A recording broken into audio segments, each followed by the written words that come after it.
오늘 이 새벽에 우리에게 주시는 하나님의 말씀은 에베소서 2장 20절로 22절의 말씀입니다. 신약 성경 311면에 있습니다. 에베소서 2장 20절로 22절의 말씀입니다.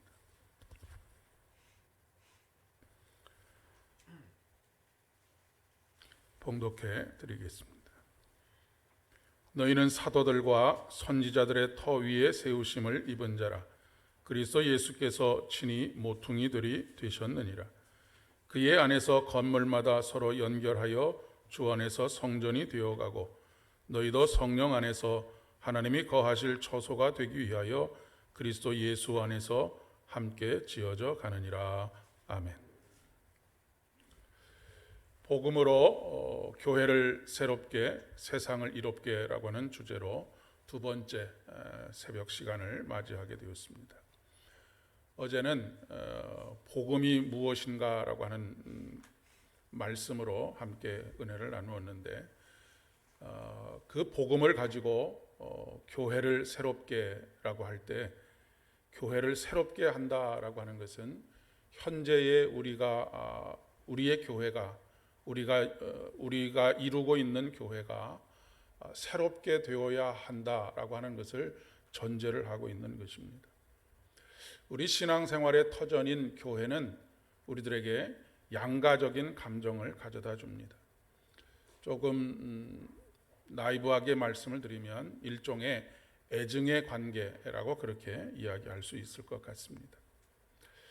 특히 신앙생활을 많이 하다 보면 오래 하다 보면 교회에 관련되어서 또 인간관계 속에서 적지 않은 아픈 고민들이 우리에게 있기 때문에 그렇습니다. 특별히 애정을 많이 쏟으면 많이 쏟을수록 우리가 기대하는 바들이 더 많기 때문에 더 큰 상처가 우리 마음속에 자리 잡게 되는 것이 아닌가 싶습니다. 그렇다고 미워하기만 하자니 그럴 수도 없는 것이 우리가 가지게 되는 양가적인 감정이 아닐까라고 하는 생각이 듭니다. 오늘 설교 제목은 필립 얀시라고 하는 분이 쓰신 책의 제목을 그대로 가져왔습니다. 이 필립 얀시는 영미권에 속하는 아주 유명한 기독교 저술가입니다. 책을 내는 족족 모든 책이 다 베스트셀러가 되고 한국에서도 굉장히 많은 책들이 읽힌 그런 복음주의를 대표하는 저술가라고 그렇게 이야기할 수 있겠습니다. 교회 나의 고민, 나의 사랑이라고 하는 이 책의 제목은 자전적인 책입니다. 이 필립 얀시가 어린 시절부터 근본주의의 틀에 갇혀 있는 교회에서 수많은 상처들을 받고 수많은 갈등 속에서 그것을 견디지 못하고 교회를 뛰쳐나왔다가 다시 새로운 교회에 대한 시각을 발견하게 되고 다시 교회로 돌아가게 된 이야기, 그 이야기들을 쓰고 있습니다. 오늘날도 이런 고민들을 가지고 각자가 다 다른 형태의 고민이지만 이런 고민들을 가지고 우리가 신앙생활을 하고 있고 또 교회 생활을 하고 있습니다. 어떤 이들은 교회를 떠났지만 여전히 그리스도의 신앙은 버리지 못하고 그렇게 배회하는 가난한 성도가 되어져 있기도 하고 또 어떤 이들은 교회를 떠나지는 않았지만 똑같은 고민을 가지고 씨름하고 몸부림하면서 그 하나님의 새로운 은혜를 갈구하는 그런 경우들도 많이 있습니다. 이 필립 얀시는 그런 마음의 상처와 고민들로 인해서 회의를 품는 회의론자가 되고 또 교회의 방관자가 되었고 또 구경꾼이 되었습니다. 방관자와 구경꾼은 밖에서 그것을 바라보면서 객관적으로 바라보면서 내가 그 몸의 일부가 아니라 객관적으로 이것이 잘못됐고 저것이 잘못됐고를 지적하는 그런 행태를 보일 수밖에 없죠. 그러나 이 필립 씨가 다시 교회로 돌아오게 되었고 새로운 교회상에 대해서 그가 마음속에 생각 속에 정리하게 됩니다. 그래서 그는 이 책에서 그가 왜 교회를 떠나게 되었고 어떻게 교회로 다시 돌아오게 되었는지, 그리고 다시 어떻게 생명력을 가진 믿음의 사람으로 교회 공동체에 참여하게 되었는지를 아주 자세하게 기록해 주고 있습니다. 그래서 그는 회의론자에서 다시 교회를 옹호하는 옹호론자가 되었고, 그리고 구경꾼에서 다시 적극적인 참여자가 된 이야기를 쓰고 있는 책이 교회 나의 고민 나의 사랑입니다. 저에게도 교회는 고민이고 또 사랑입니다. 여러분에게 있어서도 교회는 고민이고 사랑이라 그렇게 믿습니다. 그런데 이 필립 씨는 교회의 흠많은 인간들 속에서 오히려 역설적으로 희망을 보았다라고 그렇게 고백하고 있습니다. 왜냐하면 하나님께서 투박한 질그릇인 우리 안에서 살아가시기로 결정한 것은 그분이 투박한 우리들을, 약점 많은 우리들을, 상처 많은 우리들을 얼마나 소중하게 여기시는지를 깨달았기 때문이다라고 그렇게 이야기를 하고 있습니다. 이것은 마치 장애를 가진 아이를 임신하고 태어났다고 해서 그 아이를 버리는 부모가 아니라 오히려 더 많은 필요를 채워주고 더 많은 애정을 쏟아주는 어미와 같은 심정의 하나님의 모습이라고 그렇게 이야기할 수가 있겠습니다. 결론적으로는 희망은 우리 안에 있는 것이 아니라, 희망은 우리에게서 발견되는 것이 아니라 그 투박한 질그릇인 교회를 사랑하시는 하나님께서 우리의 희망을 발견할 수 있다라고 하는 것으로 그의 글을 결론 맺고 있습니다. 한국 교회는 배가 많이 낡았습니다. 그래서 삐그덕거리고 흔들립니다. 그러나 분명한 것은 이 배가, 삐그덕거리고 흔들리는 이 배가 마침내 항구에 도달하기까지 계속 가게 될 것이다 라고 하는 것입니다. 이것을 확신할 수 있는 이유는 이 배의 선장이 예수 그리스도이기 때문에 그렇습니다. 탁월한 항해의 능력을 가지고 계시는 분, 우리의 삶을 이끌어 가시고 인도하시는 분, 어설픈 아마추어가 이 배를 이끌고 간다면 얼마 가지 못해서 퍼져버리고 파손해버리고 말겠지만 이 배의 선장은 바로 예수 그리스도라고 하는 것입니다. 가끔 신앙생활에 회의가 들 때가 있을 줄 압니다. 저에게도 가끔 그런 회의감이 밀려올 때도 있습니다. 그러나 저는 이런 회의감이 저의 신앙의 성숙에 있어서 굉장히 긍정적인 요소로 작용한다라고 그렇게 이야기할 수 있습니다. 이것은 마치 청소년이 사춘기를 겪는 것하고 똑같습니다. 또한 중년을 넘어서면서 갱년기와 맞물려서 굉장히 심리적인 요동이 한번 있는 것과 마찬가지죠. 이것을 잘 다스리고 잘 극복하면 한 단계 성숙한 인간이 되는 것과 마찬가지로 우리 안에 찾아오는 이런 고민들, 신앙의 고민들, 교회에 대한 고민들이 예수 그리스도 안에서 우리를 새로운 시각을 열어가도록 하는 계기가 되는 것입니다. 이 사춘기는 그냥 넘어가지 않습니다. 모든 사람은 다 일생에 한 번은 어느 순간이라도 사춘기를 겪게 되어져 있습니다. 우리 애는 사춘기가 없이 다 지나갔어. 여러분, 그것은 안심할 일이 아닙니다. 사춘기가 없이 지나가는 인생은 없습니다. 그 사춘기가 15세, 16세, 17세에 오기도 하지만 그 사춘기가 30이 넘어서 40이 넘어서 50이 넘어서 오는 경우들도 있기 때문에 그렇습니다. 그렇기 때문에 우리가 성숙한 신앙인이 되기 위해서는 이런 마음들, 이런 고민들을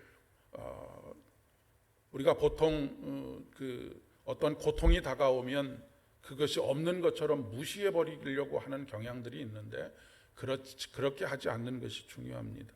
밀어내지 않는 것이 중요하죠.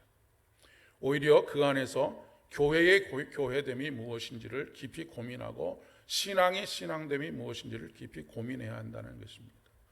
중요한 것은 기초만 흔들리지 않으면 됩니다. 기초라고 하는 것은 바로 반석이신 예수 그리스도입니다. 여러분, 63빌딩이 아주 높은 건물이지 않습니까? 이 건물을 지을 때에는 맨 꼭대기로 올라가면 올라갈수록 그 강풍에 견뎌야 하기 때문에 그 건물이 좌우로 흔들릴 수 있도록 여지를 둡니다. 최소 63빌딩 같은 경우에는 한 좌우로 60cm 정도가 흔들리도록 그렇게 설계하게 되어져 있습니다. 그렇게 되어질수록 기초가 더 단단해야 하는 것이죠. 우리의 신앙도 마찬가지입니다.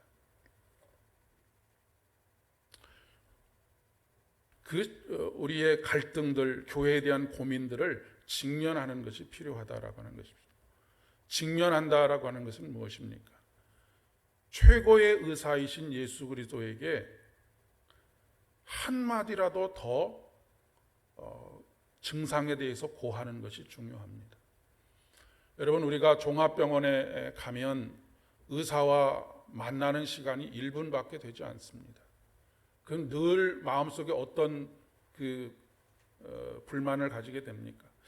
좀 제발 내가 어떻게 아픈지를 조금 충분히 이야기하고 싶다라고 하는 그런 마음들을 다 가지고 있지 않습니까? 하나님께도 마찬가지입니다.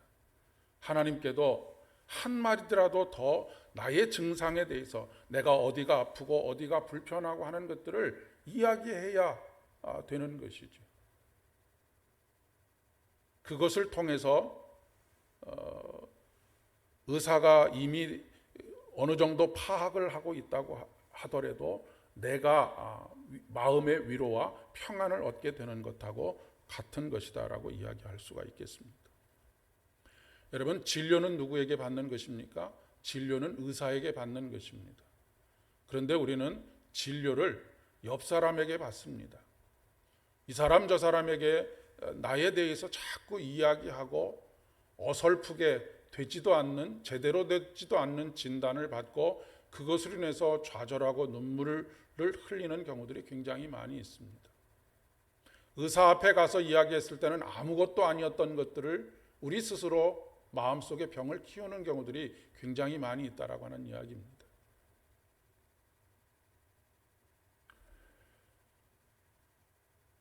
우리는 이런 갈등과 회의감, 이런 것들, 나쁜 것들, 없애야 되는 것들로 생각하기 쉬운데 그렇지 않다라고 하는 것입니다. 예수님을 만나보기 전에는 내가 예수님을 믿을 수 없다라고 말한 도마가 있지 않습니까? 도마는 믿음이 없는 사람이 아닙니다. 영혼에 대한 갈망이 있었고 진리에 대한 갈구가 있었던 사람입니다. 내가 예수를 내 손으로 만져보기 전에는 예수를 믿지 못하겠다라고 해서 도마가 어떻게 되었습니까? 결국 예수를 손으로 만져보고 믿는 자가 되었습니다. 우리들도 우리 안에 있는 고민과 갈등들을 가지고 예수님 앞에 나아가서 예수님, 나에게 이런 문제들이 있는데 이 문제들이 해결되어지고 이것 가운데서 예수님을 보기까지는 제가 예수님을 온전히 따르지 못하겠습니다 라고 매달릴 때 예수님께서 네 손을 내어서 내 옆구리를 만져보라 라고 하는 그런 초대를 받게 되고 마침내 믿는 자가 될 수 있게 되는 것이죠. 욥이 그렇게 이야기하지 않습니까? 이제까지는 귀로만 들었었더니 이제는 눈으로 배움나이다 라고 그렇게 이야기하고 있습니다. 중요한 것은 우리의 연약함을 인정하는 것입니다. 그리고 타인의 연약함도 인정해 주는 것이죠. 오늘 20절에서 22절까지의 말씀에서 핵심이 되는 것은 서로 연결하여입니다. 서로 연결하여 또 함께, 서로 연결하여 지어져 가고 함께 지어져 간다라고 하는 것이죠. 서로 연결되기 위해서는 반드시 상대방을 인정하는 것이 중요합니다. 어떻게요? 내가 만들어 놓은 어떤 규격에 따라서 상대방을 인정하고 인정하지 않는 것이 아니라 상대방을 있는 그대로 인정하는 것이 중요합니다. 예수님께서 우리를 있는 그대로 인정해 주시지 않았다면 우리 중에 살아남아 있을 사람은 아무도 없을 것입니다. 방관자가 되고 구경꾼이 되면 이러저러한 약점들이 보이지요. 그런데 여러분, 종합병원에 가서 입원을 하고 있다라고 한번 상상해 보십시오. 그에게 왜 그 병이 걸렸느냐고 hir난하지 않습니다. 어떻게 하면 그 환자를 서로 도와줄 수 있을까를 고민하지 않겠습니까? 우리가 완성된 존재가 아니라 미완성의 존재이기 때문에 그렇습니다. 그리고 미완성의 존재이고 연약함을 가진 존재이기 때문에 더더욱이 서로 연결되어야 한다라고 하는 것을 이야기하지요. 우리는 서로 연결되어 주 안에서 성전이 되어 가는 것입니다. 그런데 반드시 필요한 것은 성령 안에서 하나님의 거하실 처소가 되기 위해 예수님 안에서 함께 지어져 가야 한다라고 하는 것입니다. 교회는 우리가 하나님께 부르심을 받는 그날까지 우리의 고민이고 우리의 사랑일 것입니다. 박해의 어려움 속에서 예루살렘을 등지고 떠나는 베드로에게 베드로는 반대편에서 오시는 예수님에게 그렇게 묻습니다. 코바디스라고 묻지요. 주님 어디로 가십니까? 라고 하는 질문입니다. 그러자 예수님께서 내가 내 양들을 버리고 노마를 떠나려고 하니 내가 다시 한번 십자가에 못 박히러 예루살렘으로 들어간다라고 말씀하셨다라고 하는 것이죠. 그러자 베드로는 다시 발길을 돌려 성도들이 있는 로마에 가서 순교를 하게 된다라고 하는 내용의 이야기가 코바디스라고 하는 영화입니다. 아까도 말씀드렸지만 교회는 예수님이 여전히 사랑하고 계시는 곳입니다. 그리고 예수님께서 세우신 곳입니다. 필립 얀시가 다시 교회로 돌아와서 생명력 있게 참여하게 된 것은 그가 어린 시절부터 다니던 교회가 엄청난 변화가 있었기 때문이 아닙니다. 그가 교회를 바라보는 시각이 달라졌기 때문입니다. 그리고 뿐만 아니라 그 투박한 질그릇과 같은 그 교회를 우리 주님께서 여전히 사랑하고 계시다. 그리고 그 교회를 위해서 자기 몸을 내어주셨다라고 하는 그 사랑을 깨달았기 때문이라고 그렇게 이야기할 수가 있겠습니다. 분명 교회는 새롭게 되어야 합니다. 그러나 그 새롭게 되어지는 것은 우리가 교회를 사랑할 때에만 새롭게 되어질 수 있습니다. 오늘도 성령 안에서 새롭게 하시는 주의 영의 역사 속에 더욱 깊이 고민하고 더 깊이 고민할수록 기도하고 낱낱이 우리의 연약한 것들을 최고의 의사이신 예수 그리스도께 함께 아뢰게 될 때에 최고의 의사이신 명의이신 예수님께서 이 세상에 오셔서 모든 병자들을 다 고치셨던 그 예수님께서 우리들을 고치시고 우리들의 모임을 고치시고 그리고 세상을 고치시는 놀라운, 그래서 마침내 하나님의 나라가 이 땅에 이루어지게 되는, 완성되게 되는 그 놀라운 일들을 이루어 가실 줄을 믿습니다. 함께 기도드리겠습니다. 은혜가 풍성하신 참 좋으신 아버지 하나님, 감사드립니다. 우리가 교회를 사랑하기에 교회로 인한 상처도 많고 고민도 더욱 깊어져 가는 것을 고백합니다. 우리 주님께서 그런 우리들의 만남들을 그럼에도 불구하고 사랑하시고 그 교회를 위하여서 당신의 몸을 내어주셨다라고 하는 이 사실 하나를 가지고 오늘도 더 깊이 고민하며 더 깊이 사랑하며 생명력 있게 적극적으로 참여하여 참으로 놀라운 하나님의 은혜를 누릴 수 있는 우리들의 발걸음, 우리들의 기도 되어질 수 있도록 은총을 더하여 주시옵소서. 이제는 우리 주님 예수 그리스도의 은혜와 아버지 하나님의 극진하신 사랑하심과 성령 하나님의 위로 교통하심이 교회로 인하여서 수많은 고민들을 안고 있고 또 때때로는 마음의 상처들을 안고 살아가지만 그 교회를 사랑하시는 우리 하나님의 사랑을 깨닫고 우리 안에도 다시 하나님의 사랑으로 인한 사랑이 충만하여 몸된 교회를 붙잡고 눈물로 주님 앞에 기도하며 아름다운 믿음의 공동체로 만들어 가기를 소망하는 우리 모두의 머리 위에와 저들의 가정과 일터와 사업장들 위에 그리고 오늘 하루의 온종일의 삶의 발걸음 위에 이제로부터 영원까지 함께하옵시기를 간절히 축원하옵나이다. 아멘.